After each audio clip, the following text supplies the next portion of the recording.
කන්දෙකපුගේ තුෂාර මහේෂ්. නෑ නෑ මිස්. මගේ නම කන්දෙකපුගේ තුෂාර මහේෂ්. ඇක්ස්ලේටරේ ක්ලච් එකයි එකවර පෑගුවොත් මොකද වෙන්නේ සර්? උඹට වාහනේ ස්ක්‍රීන්ෂොට් එකක් ගන්න පුළුවන් එතකොට.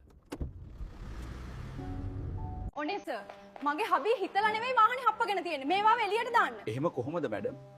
හිතලා නෙවෙයි කියන එක නීතියෙන් බේරෙන්න හේතුවක් නෙවෙයිනේ. අනේ මං කූඩුවේ අස්සෙම ඉන්නම් සර්. මේ ගෑණි එක්ක නම් ගෙදර යන්න බෑ.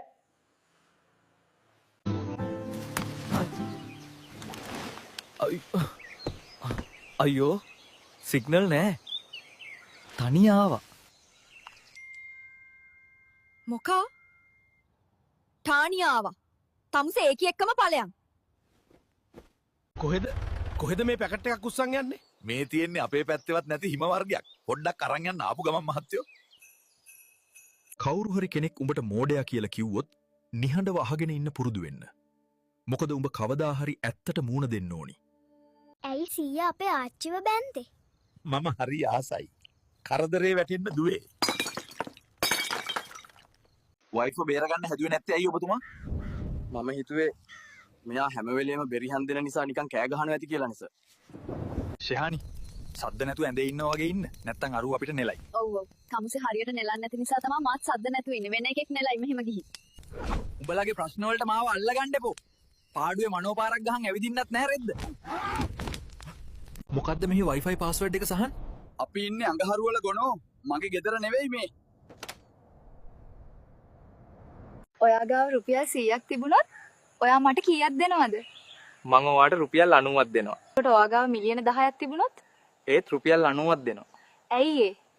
මගේ ආදරේ චේන්ජ් වෙන්නේ නැහැ සල්ලි ගොඩක් තිබුණට. අඩෝ බං මේ කෙල්ලගේ බර්ත්ඩේ එක මොනවද දෙන්නද කියලා අයිඩියා ගන්න නැහැ. කෙල්ල මොන වගේද? ලස්සනයි බං. සුදුයි. කොණ්ඩේ එහෙම දිගයි. එහෙනම් මගේ නම්බර් එක තියන්න.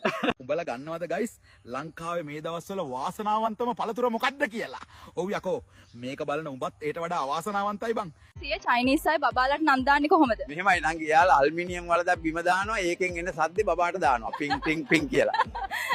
අපේ මහත්තයෝ මම මේ මහත්තයා දැන් එයිද කියලා බලන් ඉදී සෑහෙන වෙලාවක් තිස්සේ. ඒ මොකෝ සීයේ? ඉතින් ඉච්චර කලබලයට මාව හෙව්වේ. සර්ග ජීවිතේ සතුටුම දවසනේ අද මේ මල් ටික දෙන්න. සතුටම දවස අද. හෙටනේ මගේ වෙඩ්ඩින් එක. ඒක තමයි බං අද කිව්වේ ආයේ මොන ෆන්ද. මහත්මයා සාර්ථක වෙන්න අවවාදයක් දෙන්න පුළුවන්ද?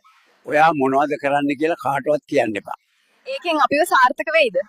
ඒක සාර්ථක වුණත් නැතත් අඩුම තරමේ ඒක සාර්ථක වුණේ නැහැ කියලා කවුරුත් දැනගන්නේ නැහැ. පුතා මෙහෙ වරේ. කවද බං මේ උඹ මගේ බබා කියලා දාන් ඉන්නේ? ඒ මගේ බබා නෙවෙයි මාක් බාබා. අම්මේ මුස්ලිම් යාළුවෙක්. අද නිවාඩුනේ. යමුද මලක් පුදන්න? ඒක නම් හොඳ අදහසක්.